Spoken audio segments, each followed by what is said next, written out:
আসসালামু আলাইকুম ওয়া রাহমাতুল্লাহি ওয়া বারাকাতুহু। আলহামদুলিল্লাহি নাহমাদুহু ওয়া নাস্তাঈনুহু ওয়া নাস্তাগফিরুহু ওয়া নু'মিনু বিহি ওয়া নাতাওয়াক্কালু আলাইহি ওয়া নাউযু বিল্লাহি মিন শুরুরি আনফুসিনা ওয়া মিন সাইয়্যাতি আমালিনা। من يهده الله فلا مضل له ومن يضلله فلا هادي له وأشهد أن لا إله إلا الله وحده لا شريك له وأشهد أن محمدا عبده ورسوله الذي أرسله بالحق بشيرا ونذيرا وداعيا إلى الله بإذنه وسراجا منيرا. إن الله وملائكته يصلون على النبي يا أيها الذين آمنوا صلوا عليه وسلموا تسليما. اللهم صل على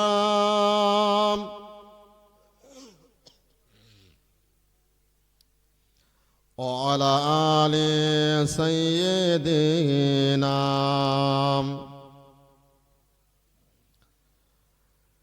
গাছে ছিল নবীজিকে মাছে ছিল নবীজির উম্মত হইয়া চিনলাম না কব চিনল বনের হরিণী। আল্লাহুম্মা সাল্লি আলা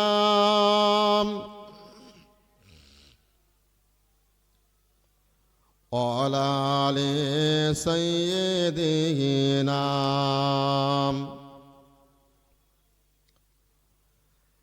मददगार जैसे ने रसूले खुदा हो तेरे हिम्मत की परवाह क्या है।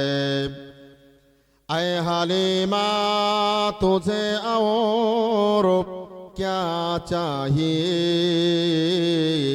तेरे घर में खुदा का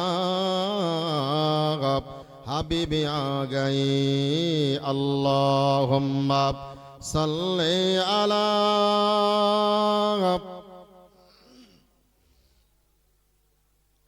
वाला आले सय्यिदिना।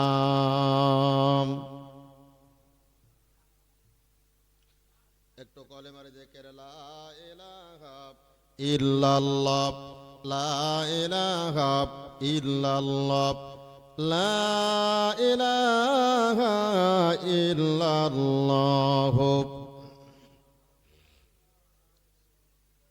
জমিনের মালিক তুমি আল্লাহ, আসমানের মালিক তুমি আল্লাহ, হায়াতের মালিক তুমি আল্লাহ, মৌতের মালিক তুমি আল্লাহ। লা ইলাহা ইল্লাল্লাহ লা ইলাহা ইল্লাল্লাহ।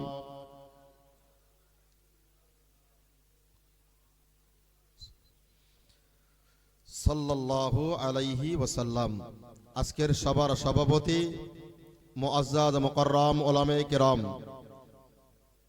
সম্মুখে উপস্থিত আমার ধর্ম পিপাসু জ্ঞান পিপাসু আল্লাহওয়ালা ভাই ও আব্বাজানেরা, পর্দার অন্তরালে অবস্থিতা আমার করুণাময়ী মমতাময়ী মা ও বোনেরা, সর্বপ্রথমে আমরা প্রশংসা জ্ঞাপন করি সেই মহান আল্লাহর দরবারে যিনি আমাদেরকে এই সময়টুকু এক কোরআন হাদিসের মজলিসে বসার মতো তৌফিক দিয়েছেন। সকলে একবার মন খুলে প্রাণ খুলে বলুন আলহামদুলিল্লাহ। দরুদ ও সালাম সেই বিশ্ব নবীর দরবারে অসংখ্যবার দরুদ ও সালাম। সকলে বলুন সাল্লাল্লাহু আলাইহি ওয়াসাল্লাম। তো ভাই, যারা এখনো পর্যন্ত বিভিন্ন জায়গায় ছড়িয়ে আছেন, মেহেরবানি করে এই পাক মজলিসে এসে বসে যান। আপনারা একাধিক বক্তার মুখ থেকে কোরআন হাদিসের আলোকে কিছু বক্তব্য, কিছু বায়ান আপনারা শুনতে পাবেন। তো ভাই, আজকের যদিও নবী আনা স্টেজ, বিশ্ব নবী সাল্লাল্লাহু আলাইহি ওয়াসাল্লামের কথা আলোচনা হবে। বিশ্ব নবী সাল্লাল্লাহু আলাইহি ওয়াসাল্লামের উপরে মহান আল্লাহ কোরআন নাজিল করেছিলেন, সেই কোরআন শরীফের কথাও কিছু আলোচনা হবে। আল্লাহ যেন আমাদের বলা এবং আমাদের শোনা তৌফিক দান করেন। সকলে বলুন আল্লাহুম্মা আমিন। তো ভাই, কোরআন শরীফের ভিতরে মহান আল্লাহ জানিয়েছেন, পারা নাম্বার 30, সূরাটির নাম সূরা বাইয়িনাত, আয়াত নাম্বার 3, আল কোরআন। মহান আল্লাহ বলেন, কি বলেছেন? ফিহা কুতুবুন কাইয়্যিমা। এটা হলো সেই কিতাব যার ভিতরে আল্লাহ দিয়েছেন সঠিক বিষয়বস্তু। একবার জোরে বলুন সুবহানাল্লাহ। যে কোরআনের ভিতরে কোনো রকমের ভুলের লেশ মাত্র নেই। তাই আল্লাহ বললেন ফিহা কুতুবুন কাইয়্যিমা, এর ভিতরে রয়েছে সঠিক বিষয়বস্তু। আরেকবার বলুন সুবহানাল্লাহ। কোরআন শরীফের পারা নাম্বার 1, সূরাটির নাম সূরাতুল বাকারা, আয়াত নাম্বার 2, আল কোরআন। মহান আল্লাহ বলেন, কি বলেছেন? যালিকাল কিতাবু লা রাইবা ফীহি হুদাল লিল মুত্তাকিন। আমার আল্লাহ বলেন, বান্দা তুমি শুনে রেখে দাও, জেনে রেখে দাও, আমি আল্লাহ তোমাদের জানিয়ে দিলাম, যালিকাল কিতাবু লা রাইবা ফীহি, এটা হলো সেই কিতাব যে কিতাবের ভিতরে কোনো রকমের সন্দেহ নেই। জোরে বলুন সুবহানাল্লাহ। এটা হলো সেই কিতাব যে কিতাবের ভিতরে কোন রকমের সন্দেহের লেশ মাত্র কিছুই নেই। আরেকবার বলুন না সুবহানাল্লাহ। তাহলে সেই কোরআন নবী মুহাম্মদ সাল্লাল্লাহু আলাইহি ওয়াসাল্লামের উপরে মহান আল্লাহ নাজিল করেছিলেন। আজকে সেই কোরআন আমরা পেলাম, শেষ নবীর উম্মত হয়ে আমরা পৃথিবীর জমিনে আসতে পেরেছি। তাহলে নবীর ভালোবাসাটা আমাদের বেশি থাকা ভালো না কম থাকা ভালো? বেশি। আর কম থাকলে নবীর উম্মত হয়ে কিয়ামতের দিন আমরা আল্লাহর নবী আমাদেরকে শেষ আমার উম্মত বলে ঘোষণা করবেন কিনা সন্দেহ আছে। যদি নবীর কাজগুলো আমরা করি, নিশ্চিত আল্লাহ আপনাকে আমাকে হাসরের কঠিন দিনেতে রসুল আপনার আমার জন্য আল্লাহর কাছ থেকে সুপারিশ করিয়ে রসুল আমার জান্নাতের রাস্তা ধরিয়ে দেবেন। জোরে বলুন। যারা ইতিপূর্বে নবীর কাজ করেছেন, আল্লাহর কোরআন রীতিমতো মেনেছেন, মেনে যারা আল্লাহর দয়ার জান্নাতকে যারা দখল করেছেন, আমরা বর্তমান বা শেষ জমানার নবীর উম্মত হয়ে আমরাও কি বাবু পারবো না সেই জান্নাতের রাস্তাগুলো আমাদের ধরতে? অবশ্যই পারবো। এই জন্য বলছি ফিরে আসুন, এখনো সময় আছে। একটা রাসূলের একজন সাহাবী, নাম হলো উজ্জা। তো রাসূলের সাহাবী উজ্জা ছোট্টবেলাতে তার আব্বা মারা গেছেন, মা মারা গেছেন। তো তিনি চাচার তত্ত্বাবধানে তিনি মানুষ হচ্ছেন। আমাদের সমাজে দেখা গেল, যদি আমাদের ঘরের কোনো একটা ছেলে আব্বা মারা যায়, মা মারা যায়, তো ওই বাচ্চা ছেলেটির দায়ী দায়িত্ব কোনো বাড়ির বড় চাচা বা কি ছোট চাচা নিয়ে নেন, ঠিক না ভুল? তো রাসূলের ওই সাহাবী উজ্জা চাচার বাড়িতে মানুষ হচ্ছেন। তার অর্থ খেয়ে তার সবকিছু করার পরে গোপনে তিনি শুনতে পেয়েছেন যে একটা নবী তৈরি হয়েছে, নাম তার মুহাম্মদ সাল্লাল্লাহু আলাইহি ওয়াসাল্লাম। নবী মুহাম্মাদের হাতে হাত দিয়ে কলেমা পড়ে তিনি গোপনে গোপনে মুসলমান হয়েছেন। জোরে বলুন সুবহানাল্লাহ। এখন ভাই চাচার তত্ত্বাবধানে মানুষ হচ্ছেন, চাচার বাড়ি খেয়ে দিয়ে মোটা হচ্ছে আব্দুল উজ্জাক, রসুলের হাতে কলেমা পড়ে মুসলমান হয়েছেন। গভীর রাত্রে যখন বাড়ি ফিরবেন, হঠাৎই একদিন চাচা লক্ষ্য করে দেখতে পেলেন গভীর রাত্রি ছেলে কোথাও যায়, আবার কোথা থেকে ফিরে আসে, কি ব্যাপার? একদিন জিজ্ঞাসা করলে, ছেলে গভীর রাত্রে কোথায় যাও, কি ব্যাপার তোমার? তা বলছে চাচা একটা নবী হয়ে তৈরি হয়েছে, নাম মোহাম্মদ, সুন্দর সুন্দর কথা বলে, ছোট্ট ছোট্ট করে কথা বলে, এত সুন্দর লাগে, মনটা জুড়িয়ে যায় চাচা। তাই সেই নবী মোহাম্মদের কাছে যাই কিছু কোরআনের কথা শুনতে। জোরে বলুন। আর আমরা কোরআনের কথা যদি বেশিক্ষণ বলা হয় তা বলবো ভালো লাগলো না, ঘুম লাগছে, এ লাগছে, তা লাগছে। আর যদি কোনো গান বাজনা দেওয়া হয়, এমন ক্যাটাগরির মানুষ আমরা রয়েছি, পাশার তলায় জুতো দিয়ে বসবো ভাই, খিচুড়ির ব্যবস্থা করতে হবে না, ওপরে সামিয়ানো লাগবে না, ঠিক না ভুল? যদিও আপনারা ভালো, কিন্তু এরকম ক্যাটাগরি অনেক আছে ভাই। আল্লাহর নবী মাতো জানে বাচ্চা হাবিবুল্লাহ জনাবে মুহাম্মদুর রাসূলুল্লাহ সাল্লাল্লাহু আলাইহি ওয়াসাল্লাম, এই জন্য নবীকে মহান আল্লাহ পাক আল্লাহ তাআলা জগতের বুকে শ্রেষ্ঠ নবী করে পাঠিয়েছিলেন। তাই তো নবী মুহাম্মদুর রাসূলুল্লাহকে আল্লাহ রাহমাতাল লিল আলামিন করে পাঠিয়ে দিয়েছিলেন। জোরে বলুন সুবহানাল্লাহ। তো সেই নবীর, সেই এত বরকতপূর্ণ নবীর উম্মত হয়ে আজকে আমরা পৃথিবীতে আসতে পেরেছি, কত আমাদের সৌভাগ্য। হাদিস শরীফ এসেছে অন্যান্য নবীর উম্মতেরা জান্নাতে যাবার আগে এই আখিরি জামানা নবীর উম্মতেরা আগে জান্নাতে যাবেন। জোরে বলুন, আর একটু জোরে বলুন। কত মহব্বতের উম্মত আমরা, আমাদেরকে ভাবতে হবে না? তাহলে সেই নবীর কাজগুলো আমরা কেন করব না? সুন্দর মসজিদ রয়েছে, তাহলে নামাজ কেন আমরা পড়বো না? আমার আব্বাদাল ভাইরা, আমার মায়েরা বোনেরা, ঠান্ডা মাথায় কথাগুলো মাথায় রাখো। আল্লাহর নবীর সাহাবী ওই উজ্জায়বা চাচা চাচা লক্ষ্য করে করে বলতে শুরু করলেন, ও বাবা ছেলে তুমি শুনে রেখে দাও, গভীর রাত্রে তুমি চলে যাও, আবার গভীর রাত্রে তুমি ফিরে চলে আসো, ব্যাপারটা কি একটুখানি বলবে? ওই সময় বললেন, আমার চাচা যান, ওই নবী একজন নবী তৈরি হয়েছে, তার কাছে কোরআনের কথা শুনতে যায়। আমার চাচা যান আপনি শুনে রাখুন। তাই তিনি সুন্দর সুন্দর কথা বলেন, ওই কথাগুলো শুনে আমার আত্মা ভেঙে যায়। জোরে বলুন সুবহানাল্লাহ। এত সুন্দর কথা বলে, বিশ্বাস করুন আমার আত্মা গলে যায়। তাই তার হাতে হাত দিয়ে আমি কলেমা পড়ে মুসলমান হয়ে গেছি। ভাই, যে চাচা ইহুদি কাফের, তো সেই চাচার বাড়ি খেয়ে দিয়ে মোটা হচ্ছে, আর যদি বলে আমি কলেমা পড়ে মুসলমান হয়েছি, ভাই তাহলে সে চাচা তারে ভালো নজরে দেখবে বলে মনে হয়? আমি একটা ছেলেকে মানুষ করি, সে যদি আমার কথা মতো না চলে আমি তারে খেতিপতি দেবো বলে মনে হয়? হারগিজ কখনো না। তা বলছে খোকা বিশ্বাস করো, ওই মোহাম্মদের কলেমা যেটা তুমি পড়ে স্বীকার করেছো, ওই কলেমা তোমারে বাদ দিতে হবে, পারবা? না। আমার শশাডাঙ্গার বাদাল ভাইরা, আমার পর্দার অন্তরালের মায়েরা বোনেরা, ঠান্ডা মাথায় কথাগুলো মাথায় রাখো। আল্লাহর নবীর সাহাবী ওই উজ্জাও এই সময় বললেন, আমার চাচা যান আপনি শুনে রাখুন, আমার জীবন চলে যাবে তাও ভালো, আমার জালটা বেরিয়ে যাবে, আমার জালটা চলে যাবে চাচা, আপনার গাড়ি বাড়ি আমি সবগুলো আমি ত্যাগ করে দিতে পারবো বটে, কিন্তু না না, আমি নবী মুহাম্মাদের কথা বাদ দিতে পারবো না। জোরে বলুন, আর একটু জোরে বলুন। আমার জীবন যায় যাক, আমার গাড়ির দরকার নাই, বাড়ির দরকার নাই, অর্থ বিত্ত জমি জায়গার কোনো কিছুর প্রয়োজন আমার নাই। আমার শর্ত হলো আমার নবীর কলেমা যেটা একবার ঢুকিয়ে নিয়েছি, ওই নবীর কলেমা কখনো আমি ত্যাগ করতে পারবো না। জোরে বলুন।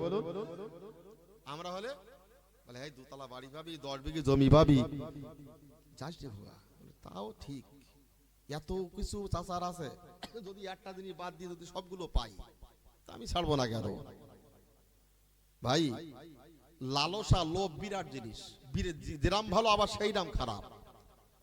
তাই নবী বললেন তোমরা লোভ করো বেশি পরিমাণে নেক আমল বাড়ানোর।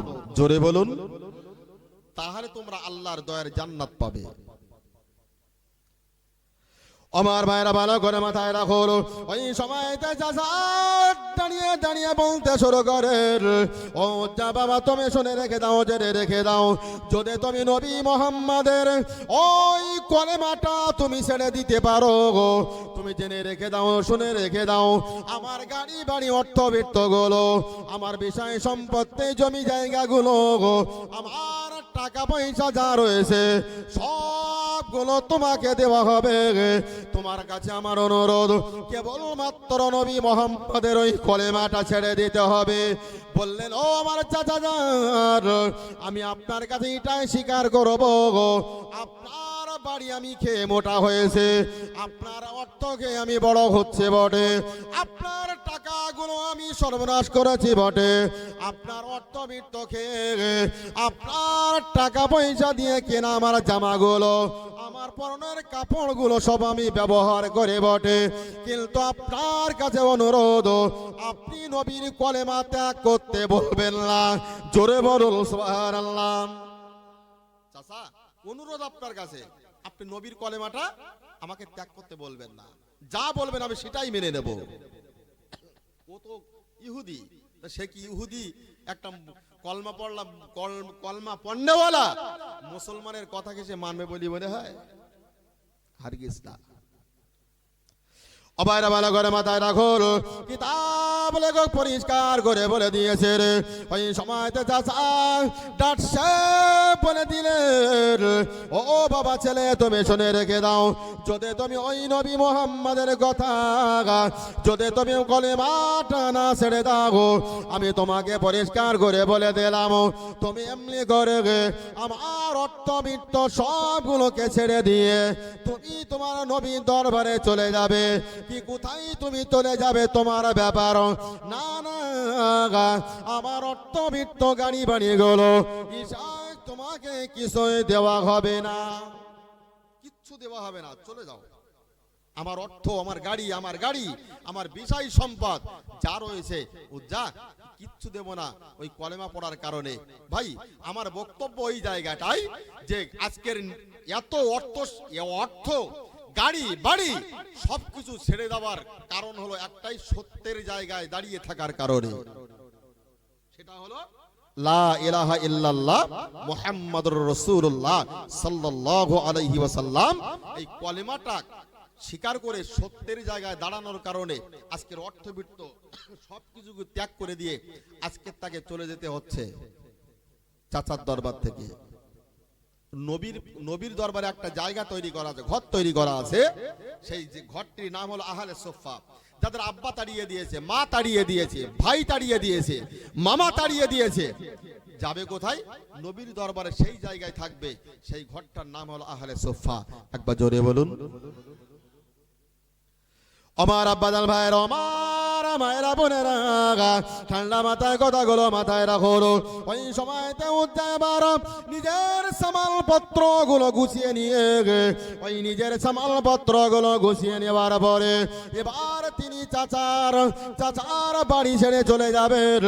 কিছুদিন যাওয়ার পর থেকে তার চাচা বলে, উদ্যারে ও ছেলে বাবা শুনে রেখে দাও, তুমি আমার বাড়ি ছেড়ে চলে যাবে, কলেমা ছেড়ে দিলে না, কিন্তু আমার অর্থবিত্ত গুলো ছেড়ে দিলে বাবা, কিন্তু তোমার কাছে আমার দাবি, তুমি আমার অর্থবিত্ত ছেড়ে দেবে ঠিক আছে, কিন্তু তোমার গায়ের জামাটা খুলে দিয়ে যাও, ওটাও তোমার টাকা বা পয়সা দিয়ে কেনা।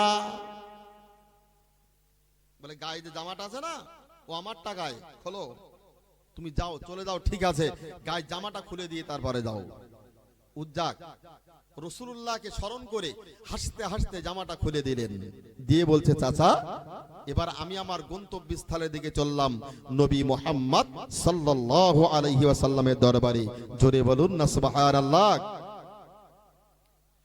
আমার ভাইরা ভালো করে মাথায় রাখো, ওই সময়তে মারজাম খালি গায়ে সামালপত্র গুলো মাথায় নিয়ে গোটে গোটে পায়ে যখন চলে যাবে, চলে যেতে যেতে কিছু দূর যাওয়ার পরে এবার চাচা চিল্লিয়ে বলে, ও উজ্জা তুমি শুনে রেখে দাও, তোমার ওই পরনের কাপড়টা যেটা আছে, ওই পরনের কাপড়টা আমার টাকা দিয়ে কেনা, ওই পরনের কাপড়টা ওটাও তো আমার পয়সা দিয়ে কেনা, তুমি তোমার পরনের কাপড়টা তুমি খুলে দিয়ে যাও। এর আগে অর্থবিত্ত ত্যাগ করা হলো, ছেড়ে দিলেন, গায়ের জামাটা দিয়ে দিলেন, এবার বলছে চলে যাওয়া ঠিকই আছে, তুমি তোমার পরনের কাপড়টা আমার কাছে দিয়ে যাও, ওটা আমার টাকা পয়সা দিয়ে কেনা। ভাই, একটা যদি 10 বছরের একটা ছেলেকে যদি বলা হয় তোর পরনের কাপড়টা খোলো তো, সে খুলবে বলে মনে হয়? তারও কিন্তু একটা লজ্জা আছে, সহজে কেউ খুলবে না। বলছে ও যা, ওই তোমার পরনের কাপড়টা আমার পয়সা আমার টাকা দিয়ে কেনা, ওটা খুলে দাও। বলছে চাচা এই পরনের কাপড়টুকু আমাকে দেন, নেই যদি আমি আমার পরনের কাপড়টা খুলে দেই তাহলে তো আমার ইজ্জতটা গোটা বিশ্বের দরবারে ছড়িয়ে পড়বে যে উদ্দাকে উলঙ্গ অবস্থায় তাড়িয়ে দেওয়া হয়েছে। চাচা আমার পরনের কাপড়টা আপনি নেবেন না, আপনার কাছে দাবি, আপনার কাছে আমার আরজু, আপনার কাছে আমার অনুরোধ, অন্তত আপনি পরনের কাপড়টা আমাকে উপহার দেন। দয়া হয়নি, মায়া হয়নি সেদিন। আমাদের বর্তমান জমানা কি এমন নিষ্ঠুর চাচা আছে বলি মনে হয়? উলঙ্গ তাড়িয়ে দেবে এরম মানুষ বর্তমান জমানায় আর নেই বলি মনে হয়। কিন্তু হয়তো অর্থের দিক থেকে তাড়িয়ে দিতে পারে, কিন্তু উলঙ্গ অবস্থা করে কেউ তাড়িয়ে দেবে না। তৎকালীন জমানাতে যাদেরকে উলঙ্গ অবস্থায় তাড়িয়ে দেওয়া হয়েছে তারা কেবলমাত্র, তাদের অপরাধ হলো তারা কেবলমাত্র কলেমা শরীফ পড়েছেন লা ইলাহা ইল্লাল্লাহ মুহাম্মাদুর রাসূলুল্লাহ সাল্লাল্লাহু আলাইহি ওয়াসাল্লাম। এই কলেমাটা পড়াটাই হলো তাদের জীবনের অপরাধ, নাউজুবিল্লাহ। যার কারণে তাদেরকে উলঙ্গ অবস্থায় যেতে হবে নবীর দরবারে।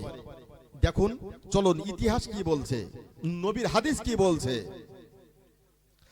আল্লাহ নবী মাদজার বাচ্চা হাবিবুল্লাহ জনাবে মুহাম্মদ রাসূলুল্লাহ সাল্লাল্লাহু আলাইহি ওয়াসাল্লামের সাহাবী ও যায়বার বলে আমার চাচা যান, আপনি আমাকে ছোটবেলায় মানুষ করেছেন চাচা, আপনি আমাকে ছোটবেলায় কত মুখা চুমা খেয়েছেন, ও আমার চাচা যান, আপনি আমাকে কত আদর করেছেন চাচা, আপনি আমাকে কত ভালোবেসেছেন, আপনি আমাকে কত কোলে নিয়েছেন চাচা।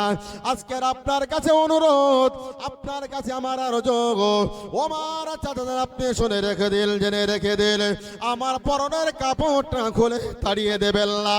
ওই সময়তে বলে ও বাবা ছেলে উজ্জা তুমি শুনে রেখে দাও, তোমাকে আমি কাপড় খুলে নেব না, ওই তোমার পরনের কাপড়টা আমি দিয়ে দিতে বলবো না।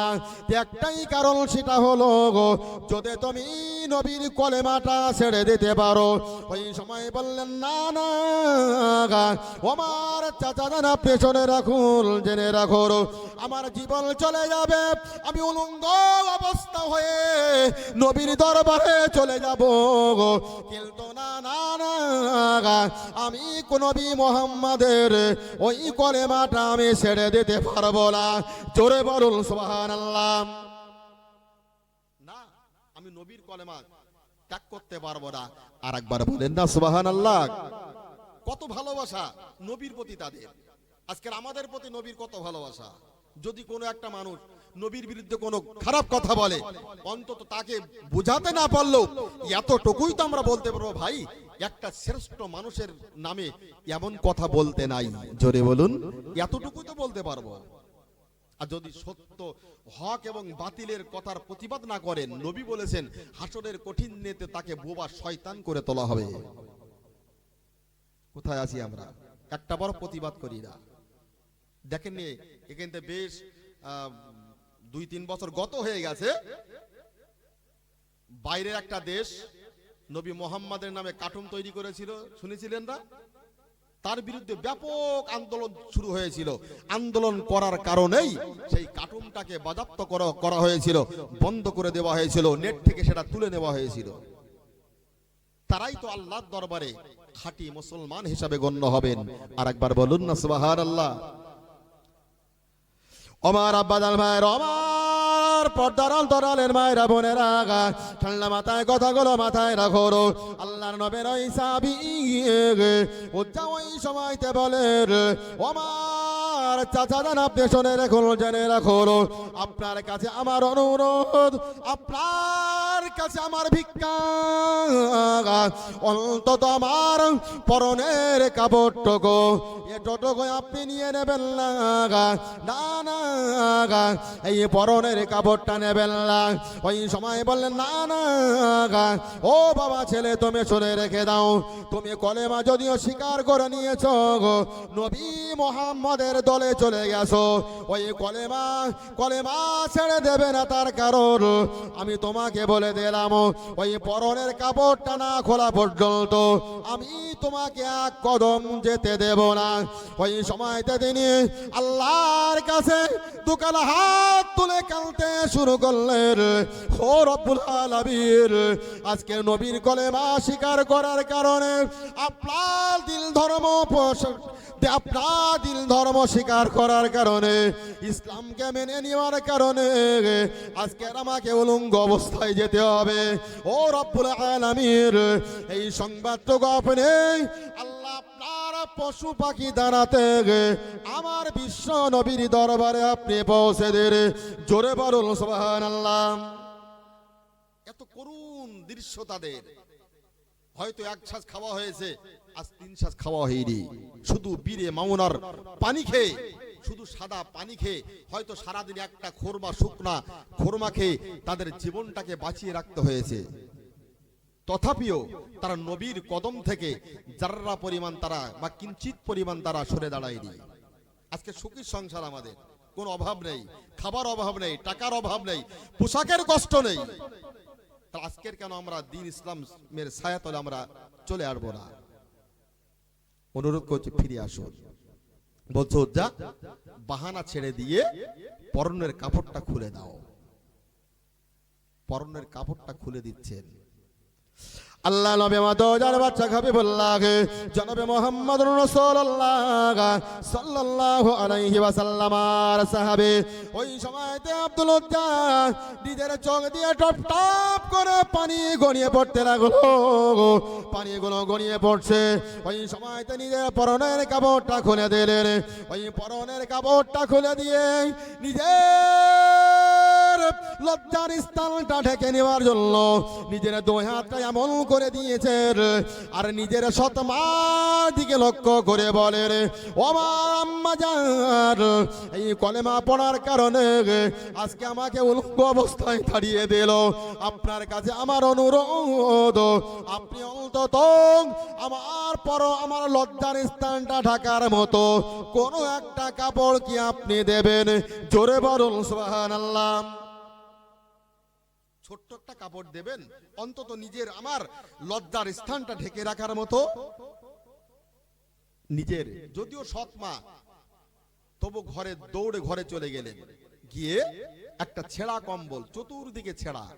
অনেক সময় দেখেন আমাদের ঘরের কম্বল টম্বল কেতা কাপড় ছেঁড়া হয়ে গেলে ফেলে দিই একদিকে, সেই ছেঁড়া কম্বলটা উজ্জার হাতে ধরিয়ে দেওয়া হলো। একবার জোরে বলুন না সুবহানাল্লাহ। নিজের লজ্জার স্থানটা আবৃত্তি করবেন, কিন্তু নাভির ওপর ঢাকতে গেলে হাঁটু বেরিয়ে যাচ্ছে, হাঁটু ঢাকতে গেলে নিজের নাভিটা বেরিয়ে যাচ্ছে, এমন একটা কাপড় তার হাতে ধরিয়ে দেওয়া হলো। আল্লাহ নবী মাদজার বাচ্চা হাবিবুল্লাহ জনাবে মুহাম্মদুর রাসূলুল্লাহ সাল্লাল্লাহু আলাইহি ওয়াসাল্লাম আর সাহাবে, ওই সময় তো বলে, আমার চাচাদের আপনি শুনে রেখে দিন, জেনে রেখে দিন, এই সেনা কম্বলটা নিয়ে এবার আমি চলে যাব নবীর দরবারে। ও আমার চাচাজান, আমি আল্লাহর কাছে দোয়া করে মহান আল্লাহ পাক আল্লাহ তাআলা জানো আপনাকে একদিন কলেমা পড়ার নসিব আল্লাহ তৈরি করে দেন। জোরে বলুন সুবহানাল্লাহ। ওই সিনা কম্বলটা জড়িয়ে নিয়ে এবার উজ্জা গুটি গুটি ভাই এবার নবীর দরবারে চলে গিয়ে বলে, আসসালামু আলাইকুম ইয়া রাসূলুল্লাহ, ইয়া হাবিবাল্লাহ, হুজুর আমি আপনার দরবারে হাজির। ইয়া রাসূলুল্লাহ, আমি আপনার দরবারে এসে গেছে। ওই সময়তে জগতের নবী বলেন, ও আব্দুল উজ্জা, তুমি শুনে রেখে দাও, তোমার এই অবস্থাটা কেন? জোরে বলুন, এই অবস্থা কেন ভাই? উজ্জার সঙ্গে চাচার সঙ্গে যা কিছু ঘটেছে নবী পাকের ওই সংবাদটা আগাম পৌঁছে দেওয়া হয়েছে না হয়নি? হয়েছে। আব্দুল উজ্জার সঙ্গে যা হয়েছে আল্লাহর নবী সব কিছু জানেন, জেনে গেছেন। আরেকবার বলুন সুবহানাল্লাহ। এই জন্যই তো তিনি রহমাতুল লিল আলামিন, এই জন্য হলো তিনি জগৎ গুরু ও রাসূলুল্লাহ, নবী দিগের সরদার। জোরে বলুন না সুবহানাল্লাহ। কত বড় নবী পেলাম, কোরআন পেলাম বড়, নবী পেলাম বড়। ভাই উম্মত কি আমরা ছোট বলি মনে হয়? ছোট না, কিন্তু যদি আমরা 5 বার নামাজ না পড়ি তাহলে নবীর কাছে ছোট। যদি আমরা ইসলামের পথে না থাকি তাহলে আল্লাহর কাছে ছোট। নামাজ যদি আমরা পড়ি তাহলে আল্লাহর কাছে বড়, নবীর কাছেও বড়। আল্লাহ নবী আমার দোজানের বাচ্চা হাবিবুল্লাহ জনাবে মুহাম্মদুর রাসূলুল্লাহ সাল্লাল্লাহু আলাইহি ওয়াসাল্লাম ওই সময়তে বললেন, ও বাবা ছেলে উজ্জা, তুমি শুনে রেখে দাও, তোমার চাচার সঙ্গে যা কথাবার্তা চলেছে মহান আল্লাহ জিবরাইলের মারফত আমি নবী আমার কাছে পৌঁছে দিয়েছে রে। জোরে বলুন সুবহানাল্লাহ। ও আমার আব্বাজান ভাইরা, ঠান্ডা মাথায় কথাগুলো মাথায় রাখো। ওই সময়তে আল্লাহ নবী বলেন, ও উজ্জা তুমি শুনে রেখে দাও, তুমি আজ থেকে আমার ওই ঘরটাই তুমি থাকবে। তা ওই ঘরটার নাম হলো আহলে সুফফা। আমরা যা কিছু খাবো সবাই একসঙ্গে মিলেমিশে খাবো। জোরে বলুন সুবহানাল্লাহ। নবী বললেন, কারোর কাছে যদি কিছু কাপড় থাকে উজ্জাকে দাও, যদি কিছু গায়ের জামা থাকে সেটাও উজ্জাকে দাও। একবার জোরে বলুন না সুবহানাল্লাহ। সব কিছু দেওয়া হলো। শেষ বেশ উজ্জা বলছে, ইয়া রাসূলুল্লাহ, আল্লাহ নবী বললেন, উজ্জা তোমার নাম আজ থেকে উজ্জা নয়, আজ থেকে তোমার নাম আব্দুল্লাহ। জোরে বলুন না সুবহানাল্লাহ। তার কারণ হলো আব্দুল্লাহ মানে হলো আল্লাহর বান্দা। আর আমার গায়ের কম ভাই যারা আছেন তাদের একটা দেবতার নাম হলো উজ্জা। তারা সেই দেবদেবীর কে নিয়ে তারা গবেষণা করেন ভাই। তাই রাসূলুল্লাহ নামটাকে পাল্টে দিলেন, আজ থেকে তোমার নাম আব্দুল্লাহ, তার মানে হলো তুমি হলে আল্লাহর বান্দা। ভাই আমরা সবাই কিন্তু আল্লাহর বান্দা, কেউ কিন্তু আল্লাহর বান্দা না আমরা বলতে পারবো না। এবার নাম কারোর সত্তার, গফুর, রহমান, রহিম ইত্যাদি ইত্যাদি। রাসূলুল্লাহর কাছে গিয়ে বলছে, হুজুর আমি আব্দুল্লাহ, আমার বড় ইচ্ছা আমার জীবনটাকে যখন কাফেরদের বিরুদ্ধে তরবার ধরে যখন জিহাদে সাহাবীদেরকে পাঠিয়ে দেবেন, ওই কোনো একটা জিহাদে আমাকে পাঠিয়ে দেবেন, আমি কাফেরদের তরবারিতে আমার জীবনটাকে আমি উৎসর্গ করে দিতে চাই। জোরে বলুন। আর কেউ যদি নিয়ে দাঁড়িয়ে থাকে সামনে, আমরা কেউ যাবো বলি মনে হয়? দরকার নেই, আমার মেয়ে বিয়ে দিতে পারলাম না, এখনো ছেলে বিয়ে দিতে পারলাম না, আমরা এক্ষুনি যাবো, দরকার নেই। আমার আব্বাজান ভাইরা, আমার মায়েরা বোনেরা, ঠান্ডা মাথায় কথাগুলো মাথায় রাখো। ওই সময় আল্লাহ নবী ওই সময়তে বলেন, ও আব্দুল্লাহ তুমি শুনে রেখে দাও, তোমাকে আমি জিহাদের মাঠে পাঠিয়ে দেব, ঠিক আছে, কিন্তু আমার আরজু আমি আল্লাহর কাছে দোয়া করব। তার আগে আব্দুল্লাহ বললেন, ইয়া রাসূলুল্লাহ, ইয়া হাবিবাল্লাহ, হুজুর আপনি আল্লাহর কাছে দোয়া করুন, আমি জিহাদের মাঠে গিয়ে জানো আমি কাফেরদের তরবারিতে জানো আমি শহীদ হয়ে যেতে পারি, আমি যেন আল্লাহ জান্নাত পেয়ে যাই। আল্লাহ নবীর পিছনে হাত ওঠালেন। আল্লাহ নবী এবার দোকানে হাত তুলে আল্লাহর কাছে দোয়া চায়, ও রব্বুল আলামিন আগামীকাল জিহাদ হবে, আমার আব্দুল্লাহকে আমি সেনাপতি করব। আল্লাহ আমার আব্দুল্লাহকে জিহাদের মাঠ থেকে সম্মানের সঙ্গে ফিরিয়ে দেবেন। জোরে বলুন সুবহানাল্লাহ। আব্দুল্লাহ বললেন, ইয়া রাসূলুল্লাহ, ইয়া হাবিবাল্লাহ, হুজুর আপনি আমার জন্য উল্টো দোয়া কেন করলেন? আমি বললাম, হুজুর আপনি দোয়া করেন আমি শহীদ হতে পারি, আর আপনি দোয়া করছেন আল্লাহকে সুসম্মানে ফিরিয়ে দেবেন। জোরে বলেন, আর একটু জোরে বলেন। বন্দুকের গুলি মিশাবে, নবীর গুলি মিশাবে বলি মনে হয়? দোয়া আল্লাহর দরবারে কবুল হয়ে গেছে। উজ্জা ঝরঝর করে কাঁদছে, ইয়া রাসূলুল্লাহ তাহলে কি আমি দিন ধর্ম ইসলাম ধর্মের জন্য কি শহীদ হতে পারবো না? ইয়া রাসূলুল্লাহ নবী বললেন, তুমি যে কোনো কায়দায় যদি তোমার ইন্তেকাল হয়, আমি নবী বলছি তোমার সেই মৃত্যুটা, তোমার সেই মরণটা, তোমার সেই ইন্তেকালটা শহীদের দরজায় লেখা হবে। আর একটু জোরে বলুন।